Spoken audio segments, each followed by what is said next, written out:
आप सभी को मेरा जय भीम, नमो बुद्धाय। मैं पूजा गुलाटी, भारतीय समन्वय संगठन लक्ष्य की कमांडर, लखनऊ से। आप सभी लोगों से अनुरोध है कि आप जल्दी से जल्दी इस लाइव सेशन से जुड़ें और अपने मैक्सिमम ग्रुप्स में शेयर करें, जिससे मैं अपनी बात आप लोगों के सामने रख सकूं।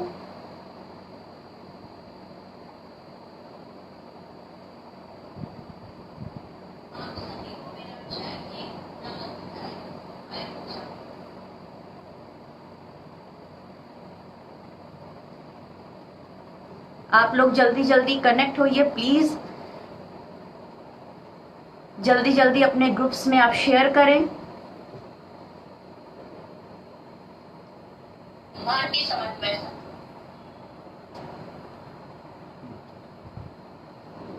जैसा कि आप सभी को मालूम है कि हमारे भारतीय समन्वय संगठन लक्ष्य की स्थापना जनवरी सन 1999 में दिल्ली में हुई। हमारा संगठन बहुजन समाज की सामाजिक क्रांति को समर्पित है। गांव गांव, मोहल्ले मोहल्ले जाकर बहुजन समाज में जन्मे हुए महापुरुषों के योगदान को बता रहा है। बहुजन एकता को बनाना, उनको उनके अधिकारों के लिए संघर्ष करना, अत्याचारों के खिलाफ आवाज बुलंद करना और तो और हम जैसी आम महिलाओं को नेतृत्व के लिए तैयार करना। हमारा संगठन हर तबके के लोगों के साथ जुड़ा हुआ है। ऐसा ही नहीं कि इस संगठन में बहुत पैसे वाले और बहुत ही पढ़े लिखे लोग जुड़े हुए हैं। हमारा संगठन हर उस परिवार, हर उस गरीब, हर उस महिला, हर उस बच्चे के साथ जुड़ा हुआ है जिसको हमारे संगठन की सख्त जरूरत है। हमारे संगठन का यह उद्देश्य है कि विकास की किरण हर उस निचले तबके तक, हर उस व्यक्ति तक पहुंचे जिसको उसकी जरूरत है, ना कि कुछ चंद लोगों तक ही सीमित रह जाए जिनके चेहरे पे चमक बन जाए। हमारा संगठन ये नहीं चाहता। हमारा संगठन हमारे देश में रह रहे हर व्यक्ति, हर आदमी के विकास के लिए अग्रसर है। वैसे तो जीतने के लिए सरकार में बैठे हुए बड़े बड़े नेता बहुत बहुत लोभ लुभावने हमें वादे करते हैं।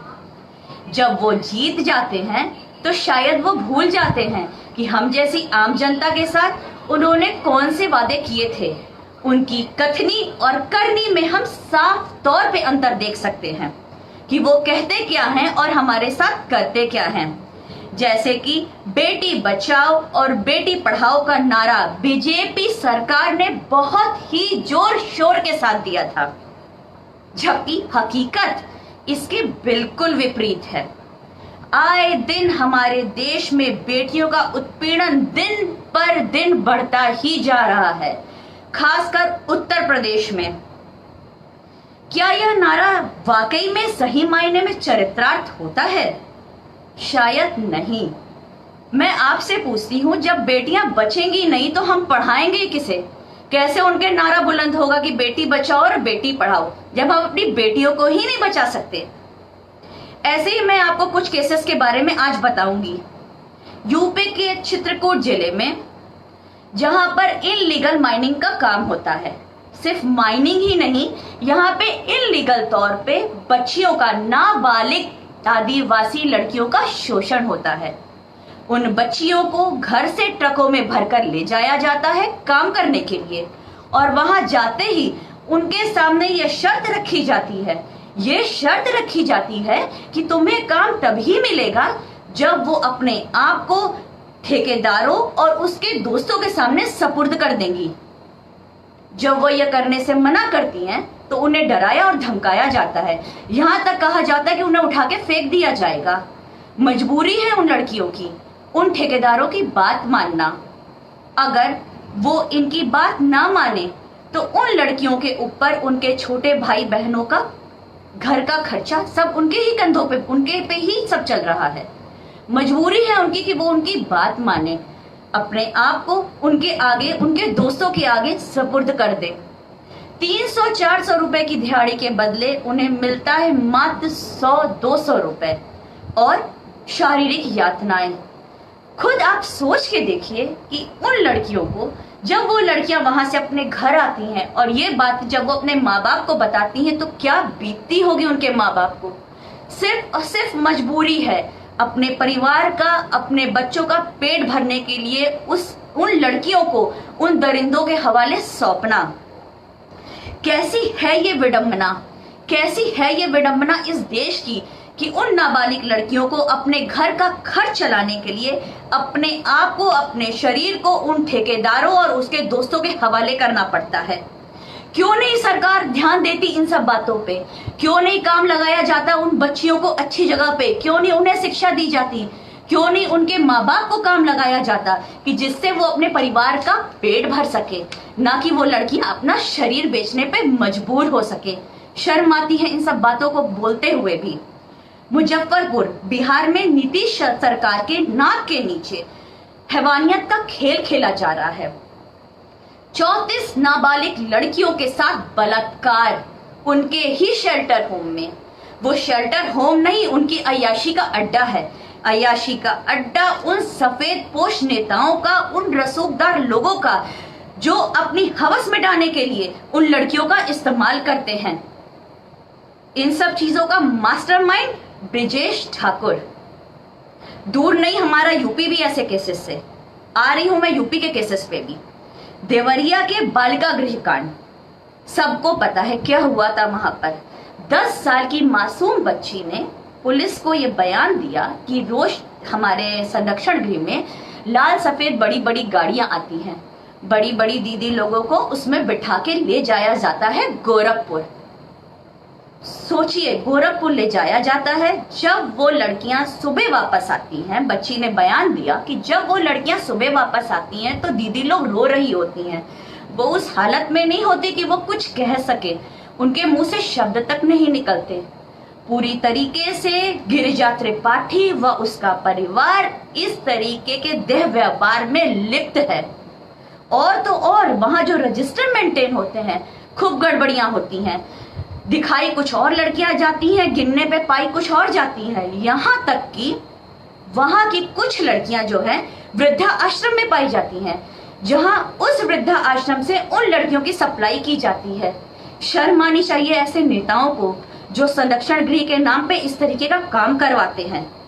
और तो और मैं आपको बताऊं, ये संरक्षण गृह, इसको मान्यता भी नहीं मिली हुई सरकार से। तो कैसे चल रहा है ये संरक्षण गृह? किसके कहने पे चल रहा है? कहने को तो सरकार कहती है और हम और आप भी बहुत अच्छे से जानते हैं कि इसकी सीबीआई जांच होती है, लेकिन आपको भी बहुत अच्छे से मालूम है कि सीबीआई जांच कहने को होती है, लेकिन कितना लंबा टाइम लगता है। सालों साल बीत जाते हैं। क्या होता है इन लड़कियों का हाल? सोच के देखिए कि जो लड़कियां इन संरक्षण गृह में लाई जाती हैं, वो पहले से ही मानसिक यातनाएं झेलकर अपने घर से आई होती हैं। इतनी मानसिक यातनाओं के बाद जब इस उम्मीद के साथ वो इस संरक्षण गृह में आती हैं कि उनकी आगे आने वाली लाइफ जो अच्छी होगी, लेकिन मिलता क्या है उन्हें? मानसिक यातना के साथ साथ शारीरिक यातनाएं भी। झेल के तो सिर्फ मानसिक यातनाएं आती हैं, लेकिन यहाँ आके उन्हें वो शारीरिक यातनाएं भी झेलनी पड़ती हैं जो वो सोच भी नहीं सकती। उनके रूह कांप उठती है ये सोचकर जैसा उनके साथ होता है। मैं आपसे पूछना चाहूंगी कि क्या वो लड़कियां इस तरीके की मानसिक यातनाओं से अपनी आगे की जिंदगी में कभी उभर पाएंगी? सोच के देखिए, कभी वो उभर पाएंगी जितनी उनको मानसिक और शारीरिक यातनाएं मिलती हैं? शायद कभी नहीं उभर पाएंगी वो। एक और केस मैं आपको बताती हूँ, कानपुर के स्वरूप नगर का राजकीय बालिका गृह का। 57 लड़कियां कोरोना पॉजिटिव निकली। 57 लड़कियां कोरोना पॉजिटिव निकली। 2 नाबालिग लड़कियां प्रेग्नेंट निकली, जिसमें से एक HIV पॉजिटिव और एक को हेपेटाइटिस C।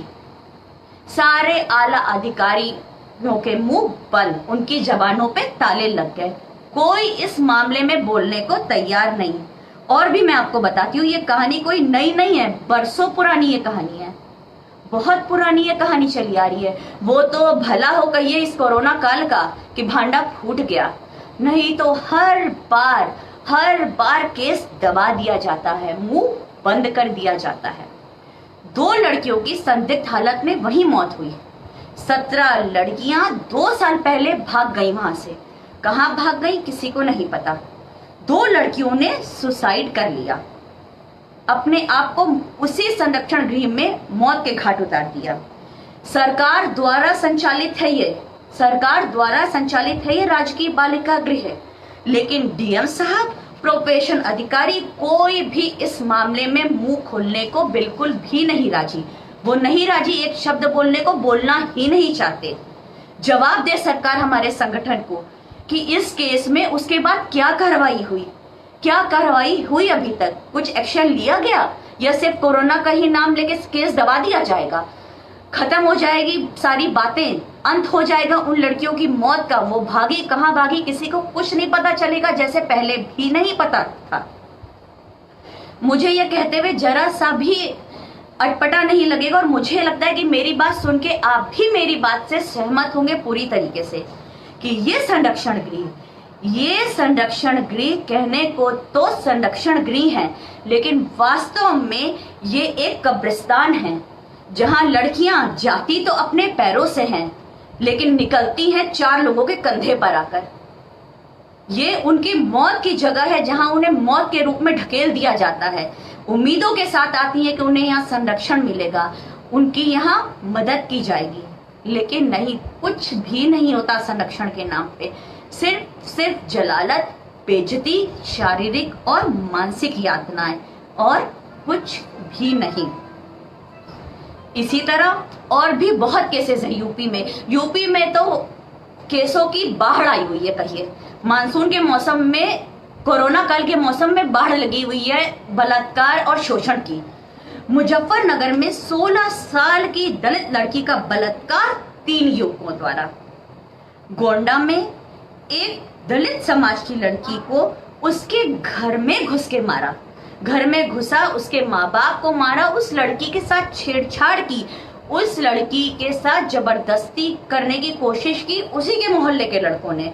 जब माँ बाप, उसके भाइयों ने जब रोकने की कोशिश की तो उनको घर के अंदर ही मारा। आज इस बात को 2 महीने हो गए हैं, 2 महीने हो गए इस बात को, लेकिन चार्जशीट कुछ भी दाखिल नहीं हुई, कोई चार्जशीट दाखिल ही नहीं हुई। वो केस अभी भी ऐसे का ऐसा ही पड़ा हुआ है। हमारे लक्ष्य संगठन की महिलाएं पूरी कोशिश कर रहे हैं, हम लोग कमांडर की, उसकी चार्जशीट जल्द से जल्द दाखिल हो, उस लड़की का बयान मजिस्ट्रेट के सामने हो जाए। इस तरीके की घटनाएं आम हैं। अभी मैं आपको बताती हूँ यूपी के कौशाम्बी जिले की एक घटना, जिसमें एक दलित नाबालिग लड़की का बलात्कार 2 लड़कों द्वारा किया गया, जिसमें एक लड़का ठाकुर और एक लड़का ब्राह्मण। उन्होंने उसका सामूहिक बलात्कार किया। जब उस लड़की ने आप बीती अपने घर वालों को सुनाई तो लड़की के घर वाले और लड़की पुलिस स्टेशन गए उनकी कंप्लेन लिखाने के लिए। आप सोच के ये बात दंग रह जाएंगे, पुलिस वालों ने ये मामला दबाने की पूरी कोशिश की, रफा दफा करने की कोशिश की, यहाँ तक कि उन्होंने समझौते तक की बात करवाने की कोशिश की कि समझौता हो जाए और केस खत्म हो जाए, उन लड़कों पे कोई आंच ना आने पड़े।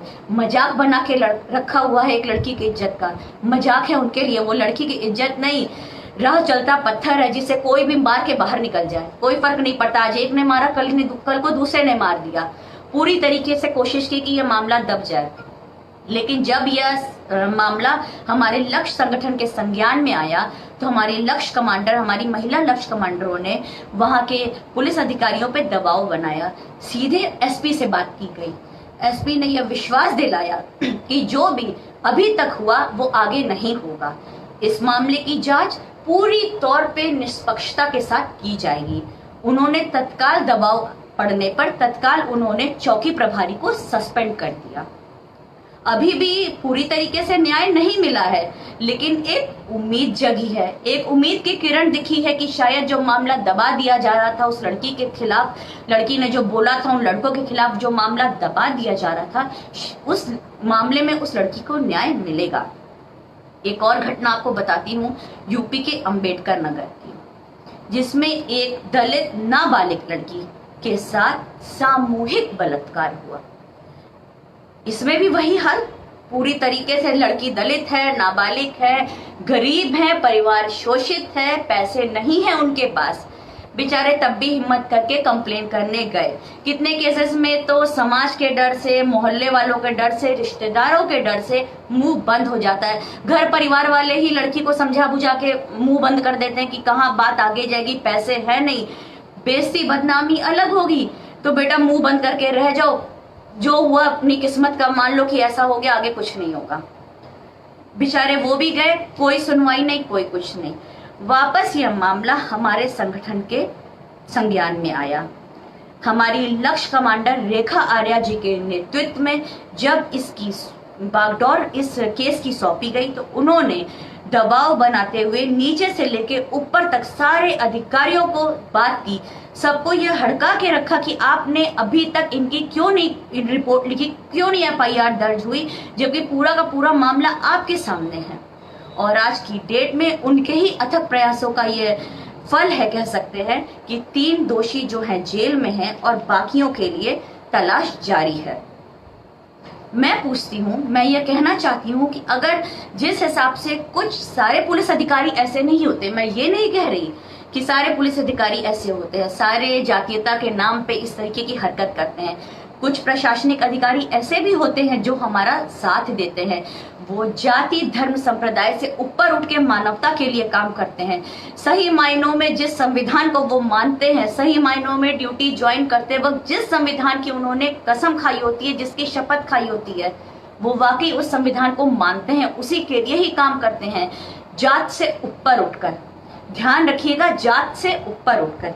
ऐसे ही अधिकारी अगर अपनी जिम्मेदारी पूरी ईमानदारी से निभाएं तो आज हमारे समाज की तस्वीर पूरी तरीके से बदल जाएगी। कोई भी गरीब परिवार न्याय के लिए जगह जगह नहीं भटकेगा।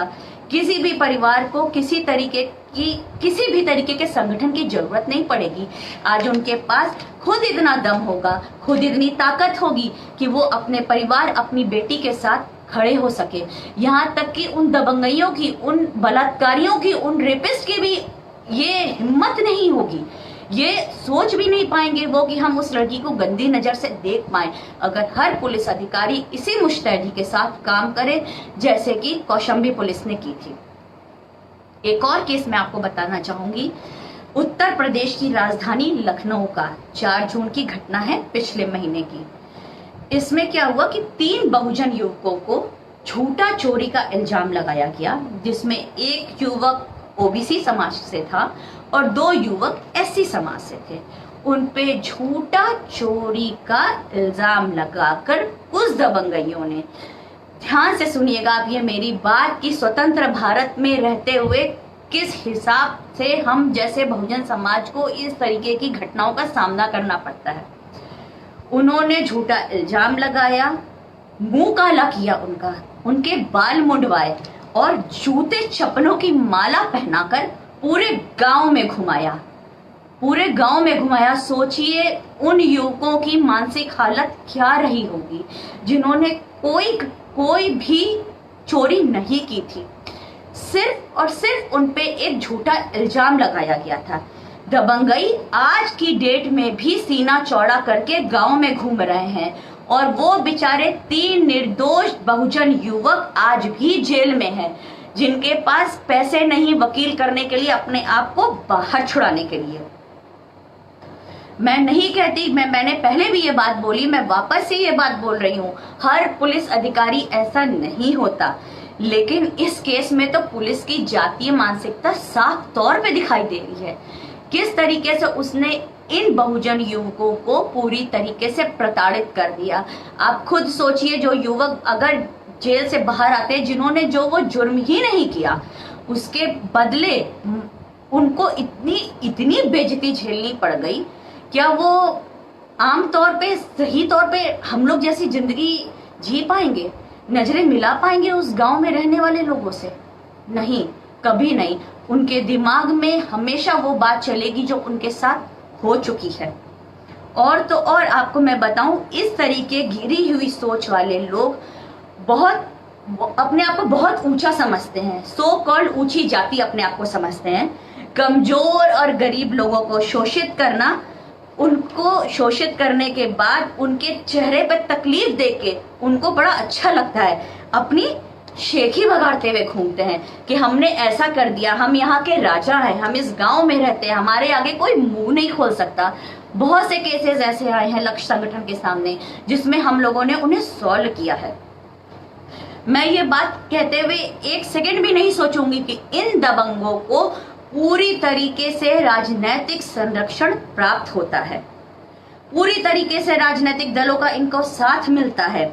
ये गरीबों का शोषण करते हैं, उन्हें परेशान करते हैं। इनके गुर्गे जो इन दबंगों की चमचागिरी करते हैं पैसों की वजह से और शेखी बगाड़ने की वजह से, इनके गुर्गे हमारे घर की बेटियों की इज्जत लूटते हैं, उन्हें बदनाम करते हैं, उन्हें बेइज्जत करते हैं और इसमें वो अपने आप को बहुत ऊंचा समझते हैं। बहुत संरक्षण इनको मिलता है राजनीतिक दलों का। राजनीतिक दलों को, कुछ लोगों को बहुत अच्छा भी लगता है कि हमारा वर्चस्व कायम है इस गांव में, इस जिले में, हम बहुत नामी लोग हैं। लेकिन दिक्कत वहां से शुरू होती है जब ये दबंग अपने ही आकाओं से ऊपर उठने की कोशिश करते हैं। वो आका जिन्होंने इनको बनाया, इनको वो हिम्मत, वो ताकत, वो पैसे, वो पिस्टल और वो सब ये सब दी जिसके कारण ये इतनी कहर बर पा रहे हैं। तकलीफ उस वक्त शुरू होती है जब ये अपने आकाओं से ऊपर उठने की कोशिश करते हैं। तब इनका अंत इनके आकाओं द्वारा ही होता है। इसका सबसे बेस्ट एग्जाम्पल है यूपी की घटना, जिसका नाम लेने की जरूरत नहीं, अभी कुछ समय पहले ही हुई है। आपने सोशल मीडिया से, न्यूज से सब कुछ इस बारे में पढ़ा सुना कि कैसे जब उसने आगे बढ़ने की, सर पे चढ़ने की कोशिश की तो कैसे मार दिया जाता है इन दबंगों को।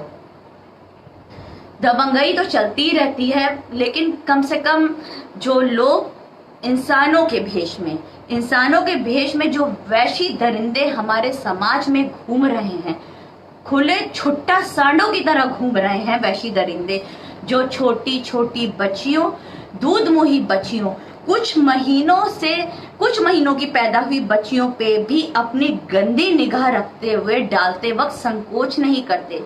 ये वाकई इंसान नहीं, जानवर हैं। इनको तो खुले शब्दों में जानवर कहना चाहिए।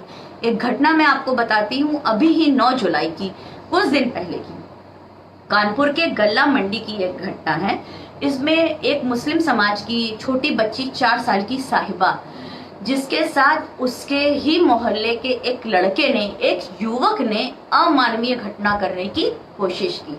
वो लड़की अपने परिवार, अपने माँ बाप के साथ पड़ोस के घर में गई हुई थी। खेलती खेलती उस लड़की को उसने पुचकार के अपने साथ छत पे ले गया। थोड़ी देर बाद जब घर वालों को बच्ची नहीं दिखी कि कहीं खेल रही होगी, लेकिन थोड़ी देर बाद जब बच्ची नहीं दिखी तो उसकी दादी ने उसको आवाज लगाई, साहिबा साहिबा। उसकी बुआ ढूंढती हुई गई तो आप विश्वास नहीं करेंगे, वो लड़की छत पर मिली, उस युवक उसके साथ था और वो लड़की का शरीर खून में लथपथ था। खून में सनी हुई वो 4 वर्षीय बालिका, जिसने तो अभी ढंग से बोलना भी नहीं सीखा, समझना भी नहीं सीखा कि आखिर ये दुनिया, ये समाज, ये चीज क्या है, जिसने अपने माँ बाप, अपनी दादी और अपनी बुआ के अलावा तो देखा ही नहीं। वो तो बस ये सोचती थी कि पड़ोस के अंकल हैं, चिप्स देने के बहाने बुला रहे हैं, पुचकार रहे हैं, चलो उनके पास चले जाते हैं। मैं आपसे पूछती हूँ कि क्या गलती थी उस लड़की की? शर्म आनी चाहिए ऐसे दरिंदों को, शर्म आनी चाहिए ऐसी हरकत करते हुए। ये इंसान कहने लायक नहीं, ये तो जानवरों से भी बदतर है। मैं तो कहूं कि ये तो जानवर भी नहीं है, इनकी तो कैटेगरी जानवरों से भी नीचे की है। जानवर भी सोच समझ के उनको छेड़ने वालों को काटते हैं, ऐसा नहीं कि राह चलते काटते रहते हैं लोगों को। ये तो वहशी दरिंदे तो जो मिले, बच्ची हो, लड़की हो, दूध मुही बच्ची हो, 4, 5, 6 साल की बच्ची हो, वो किसी को नहीं छोड़ते। मैं सरकार से पूछना चाहती हूँ, क्या हम लड़कियां सुरक्षित हैं? सुरक्षित है हम महिलाएं? इस उत्तर प्रदेश में हमारी बच्चियां सुरक्षित है? हर तरफ देखा जाए, इन 6 महीनों में तो हर तरफ जहां कहीं भी देखा जाए बाढ़ आ चुकी है। रेप केसेस की, हैरेसमेंट की, हर तरफ हर एक को कहीं ना कहीं किसी न किसी तौर पे हैरेसमेंट झेलना ही पड़ता है हम महिलाओं को, किसी भी तौर पे। मैं आपको एक घटना बताती हूँ दिल्ली की। एक यौन उत्पीड़न के मामले में एक आईएएस महिला अधिकारी से ट्विटर पर ट्वीट करने के लिए और आंसर देने के लिए बोला। एक आईएएस महिला थी, सोचिए, वेल एजुकेटेड, वेल मैनर्ड औरत। हम लोग जैसी आम महिला नहीं थी, किसी गांव के शोषित समाज के किसी गरीब तबके की महिला नहीं थी। उस महिला ने कहा कि मैं इस वाकये पर मैं खुद क्या बोलूंगी, क्योंकि मेरे साथ मेरे ही ऑफिस में बहुत ही खराब व्यवहार होता है। इतना खराब व्यवहार होता है, अधिकारपूर्ण रवैया होता है। जो वहाँ के और भी पुरुष सहकर्मी हैं वो उन्हें दबा कर रखते हैं। सोचिए, एक आईएएस महिला जिसने कितनी पढ़ाई की, कितना सब कुछ किया और आईएएस के पोस्ट पर है, जब इस तरीके की महिलाओं के साथ ऐसा व्यवहार होता है तो हम कहाँ आते हैं इनमें। धिक्कार है ऐसे समाज पर, ऐसे पुरुषों पर। हर पुरुष जात ऐसी नहीं होती। कुछ संकीर्ण मानसिकता के पुरुष होते हैं जो महिला को अपने बराबर भी नहीं देख सकते, तो वो उसको आगे बढ़ते क्या देख पाएंगे। उनकी so called male ego hurt हो जाती है।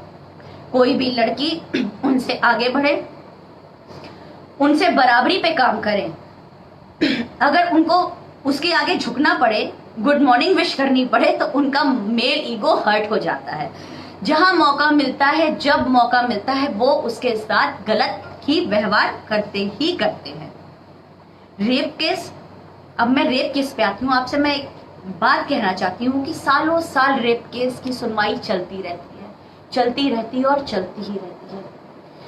क्या असर पड़ता है उस पीड़ित युवती पर, उसके परिवार पर, जिनके पास पहले से ही पैसा नहीं होता। कैसे वो झेलते हैं वकीलों का खर्चा, कैसे वो करते हैं, कितना वो आगे बढ़ते हैं न्याय दिलाने के लिए अपनी बेटियों को। और हमारी व्यवस्था पूरी तरीके से, या कहिए कि कुछ तरीके से आरोपी का साथ देती है, जहां कुछ टाइम बाद कितने केसेस में आरोपियों को जमानत मिल जाती है और वो खुलेआम घूम रहे होते हैं उसी शहर में, उसी गांव में, उसी लड़की के परिवार की आंखों के सामने। सोचिए कि क्या हालत होती होगी उस लड़की की, कि जो वो उस लड़के को सामने देखती है कि इसको उसके रेप केस में अंदर किया गया था और उसको जमानत मिल गई। वो आज भी उसकी आंखों के सामने घूम रहा है। क्यों मिलती है जमानत ऐसे अपराधियों को?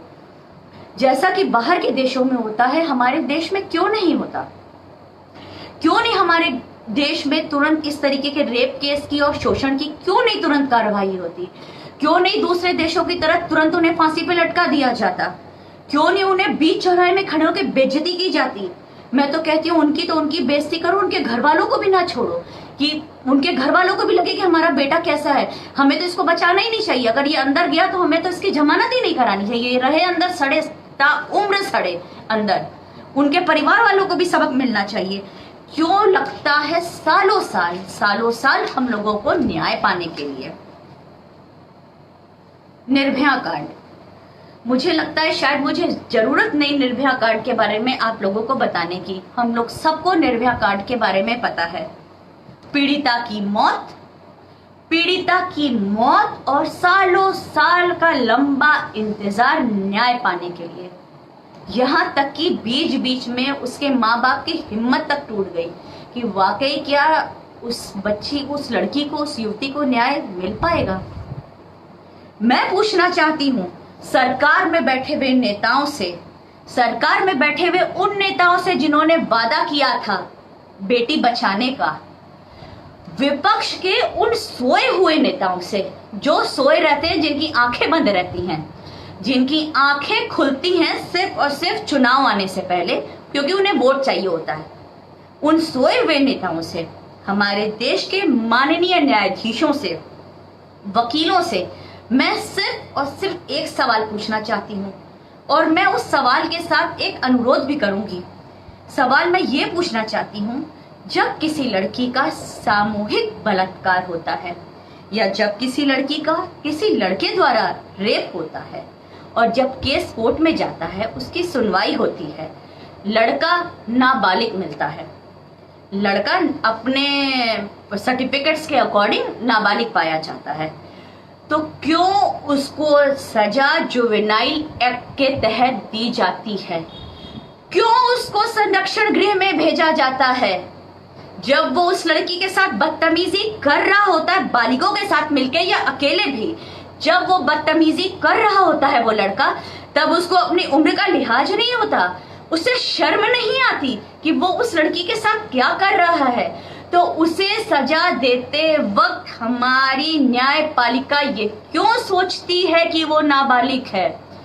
हमें भी उसे सजा देते वक्त उसकी फिजिकल एज नहीं, उसकी मेंटल हेल्थ एज देखनी चाहिए कि कितनी गंदी सोच एक नाबालिग लड़के की अभी से हो चुकी है।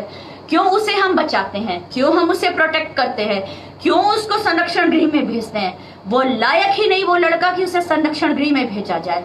इसीलिए हमारा संगठन अनुरोध करता है, मैं आप लोगों से अनुरोध करती हूँ कि कृपया इस बारे में एक बार सोचे जरूर कि जब वो लड़का इतनी शर्मनाक हरकत एक लड़की के साथ कर सकता है, तो हम सजा देते वक्त ये क्यों सोचे हम कि वो एक नाबालिग बच्चा है। हमें कोई अधिकार नहीं उस लड़के को कि वो बच सके, उसको भी बालिगों वाली ही सजा मिलनी चाहिए। ऐसे ही इतने केस आप लोगों के सामने लाते लाते एक सवाल मेरे दिमाग में और उठी, और मैं चाहती हूं कि उसका जवाब आप लोग मुझे दें। मैं उन वकीलों से एक सवाल पूछना चाहती हूं, मैं उन माननीय वकीलों से एक सवाल पूछना चाहती हूं कि जब रेप केस होता है, मैं डाउटफुल केसेस की नहीं बात कर रही, उन केसेस की बात नहीं कर रही कि जिसमें डाउट होता है कि हाँ हुआ नहीं हुआ, साक्ष्य है नहीं है, ये है वो है, दुनिया की चीजें होती हैं, मैं उन केसेस की बिल्कुल बात नहीं कर रही। मैं उन केसेस की बात कर रही हूँ जिसमें सच्चाई पहले से ही पता होती है कि वाकई ये लड़का रेपिस्ट है, इसने इस लड़की के साथ गलत हरकत की है, उनको भी अंदर से पता होता है। तो वो क्यों केस लड़ते हैं? उनका क्यों केस लड़ते हैं? मात्र चंद पैसों के लिए। आपकी मानवता इतनी ज्यादा गिर गई, आपके अंदर का इंसान इतना ज्यादा नीचे गिर गया कि आप एक रेपिस्ट का केस लड़ने को राजी हो जाते हैं। सच्चाई आपको पूरी तरीके से मालूम होती है कि वाकई ये लड़के ने बदतमीजी गंदी हरकत की है, लेकिन आप लड़ते हो। मैं आपसे ये पूछना चाहती हूँ कि अगर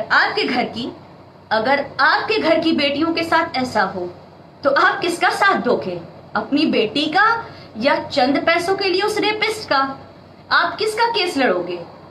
अपनी बेटी का साथ दोगे या पैसों के लिए पैसा कमा लेते हैं उस रेपिस्ट का साथ दोगे? आप अपनी बेटी का साथ दोगे, पता है मुझे। तो आप दूसरे की बेटियों को दो आंख से क्यों देखते हो? आपकी जैसे बेटी वैसे दूसरे की भी बेटी होती है। आप क्यों गंदी निगाह से मतलब इस तरीके से देखते हो कि उसका रेप हो गया और ऐसा ऐसा है, वो रेपिस्ट जो है उसके घर वाले हमें ज्यादा पैसा देंगे, मैं कमा लूंगा तो मैं उनका साथ दूं। अनुरोध कर रही हूँ, प्लीज प्लीज आप मानवता के नाते आप उनका साथ देना छोड़ दो। आप साथ नहीं दोगे, कोई इनका केस नहीं लड़ेगा तो सब जानते हैं उनका क्या हाल होगा। हर आदमी डरेगा इस तरीके की गंदी हरकत करते हुए। इसलिए मैं सावधान कर रही हूं सरकारों को। ऐसा नहीं है कि पिछली सरकारों में ऐसे केस नहीं होते थे और इन सरकार में ही ऐसे केसेस हो रहे हैं, ऐसा कुछ नहीं है। पिछली सरकारों में भी ऐसे केसेस होते थे, लेकिन अब ज्यादा बढ़ गए हैं। उन सरकार की नाकामियों की वजह से ही जनता ने आप पर पूरा विश्वास करके आपको जिताया, आपको पूर्ण बहुमत के साथ सरकार बनाने के लिए आगे लेकर आए। तो आप क्यों नहीं सोचते, क्यों आप अपने ऊंचे ओहदे अपने ही जात के अधिकारियों को देते हैं? क्यों नहीं उन ऊंचे ओहदों पे कोई बहुजन समाज का आगे आता? क्यों नहीं उसके प्रमोशन के वक्त रोड़े अटकाए जाते हैं? क्यों नहीं उनको आगे आने दिया जाता? हर अधिकारी, हर अफसर आपकी जात का क्यों होता है? कोई बहुजन समाज का क्यों नहीं होता, जो बहुजन समाज के वाकई असल मायने में दर्द को समझ सके? मैं ये आपसे कहना चाहूंगी खुले शब्दों में, जाति, धर्म, संप्रदाय और लिंग के आधार पे इस तरीके की हरकतें करना छोड़ दीजिए, नहीं तो जनता कब पलट जाए कुछ नहीं कह सकते आप। आज आप हैं, कल को कोई और होगा। पूर्ण बहुमत के साथ, पूर्ण विश्वास के साथ आपको अगर हम लोग लाए हैं तो आप इसमें आगे बढ़े। आप अपने पुलिस अधिकारियों को इस तरीके से ऑर्डर दे के रखें कि वो हर एक की बात सुने, जातीयता के आधार पे कभी भी कोई भी केस ना करें। कोई भी रिपोर्ट ऐसा नहीं है कि वो दलित है, वो बहुजन समाज से है, वो ऐसा ना करे, उनकी रिपोर्ट ना लिखी जाए या बहुजन समाज के युवकों को प्रताड़ित किया जाए, ये सब ना करें। खुले स्पष्ट तौर पर साफ तरीके से निष्पक्ष पुलिस अधिकारी जांच करें, जिस तरह कुछ अधिकारी आज भी करते हैं। और अंत में मैं ये कहना चाहूंगी कि ज्यादा से ज्यादा फास्ट ट्रैक कोर्ट बने। इस तरीके के शोषण केसेस में, रेप केसेस में किसी भी लड़की को, किसी भी पीड़िता के परिवार को सालों साल इंतजार ना करना पड़े।